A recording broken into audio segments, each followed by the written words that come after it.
Alright guys, welcome back to Hood's Custom Shop. So I just wanted to give you guys a quick update. We are building a 12 by 16 cabin, much like that right there. We got to cut out everything here. So here's the timber list right here. This kind of shows you your cut list, 8 by 8s. Two of them 12 foot long, two of them 16, tie beam 7 by 8, three of them 12 foot long, so on and so forth. And we've got our plates is what we're working on right now. That's our longest ones, two of them at 18 foot. Those are these right here, these long pieces here. Let's see if I can show you. Basically that's the end right there of it. So this is it right here. Those are the long ones, 18 footers that we're trying to cut. Guys, this book right here, Learn How to Timber Frame, really great book. Comes with your free 12 by 16 step-by-step plans in there. And let's see, how much did this cost me? I got it on Amazon, and wind's blowing like crazy today. It says $24.95. I'm not sure if I even paid that much for it. I may have, but I thought it was more like $15 or something. I don't know, but still, yet $25 for a book that teaches you how to do timber framing, joinery, and everything. Gives you step-by-step how-to on making a 12 by 16. And it has other things in there to like add on and stuff like that. It doesn't give you the cut list, but by the time you build the 12 by 16, I'm pretty sure you'll be pretty well confident in doing additions to it, and you'll kind of know how to do that. So anyways, this right here, we're going to turn this 18-foot white oak into a 7 by 8. So on the end of it here, 18 foot long, 7 by 8 is what I wrote on it. That way I would know what to make out of it. I've been kind of picking through the log deck here, trying to figure out what all I can get out of what. The only other 18 footer I have here is this pine right here that's got most of the bark stripped off of it. I set out here last winter and I stripped a bunch of the bark off of this pine.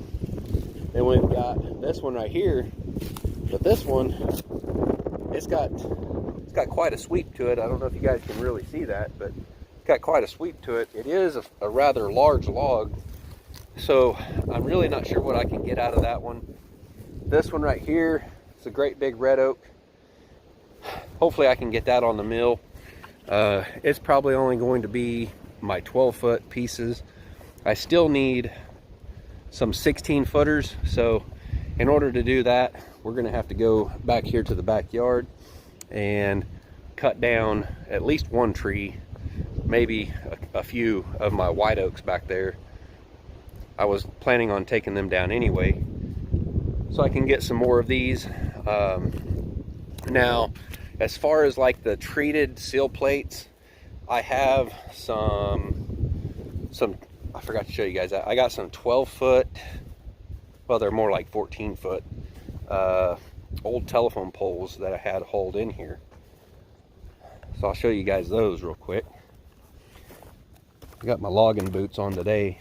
I like these little Carolina logging boots. They're not super comfortable, but they get really good grip on these logs when you're walking around on these logs. But right here, we got our treated telephone pole.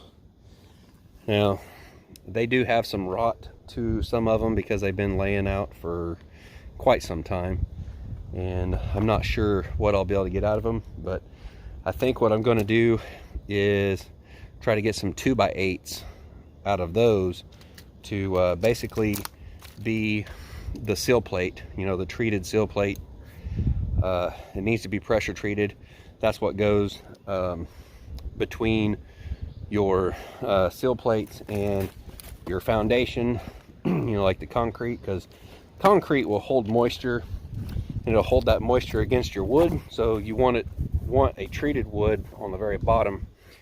Now, in the book, basically you would make sill plates, they're beams, and you would, you know, possibly just buy those. You know, it's a manufactured material. It's wood, but it's pressure treated, and I don't want to buy any of that. So I'm going to be using some telephone poles that are pressure treated for that. And we got some more timbers here already cut. Yesterday I had a great big red oak. I've got that video. It's a few hours long. It's a little over 2 hours long. If I was to just put it out like it is right now, I don't want to bore you guys with a 2-hour long video just watching me mill up these 4x5s right here. I got 16 4x5s out of that big red oak I put on there yesterday. I tell you what, it was crazy.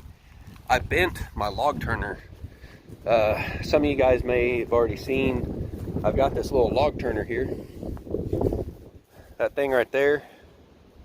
All right, I can pin it right in here.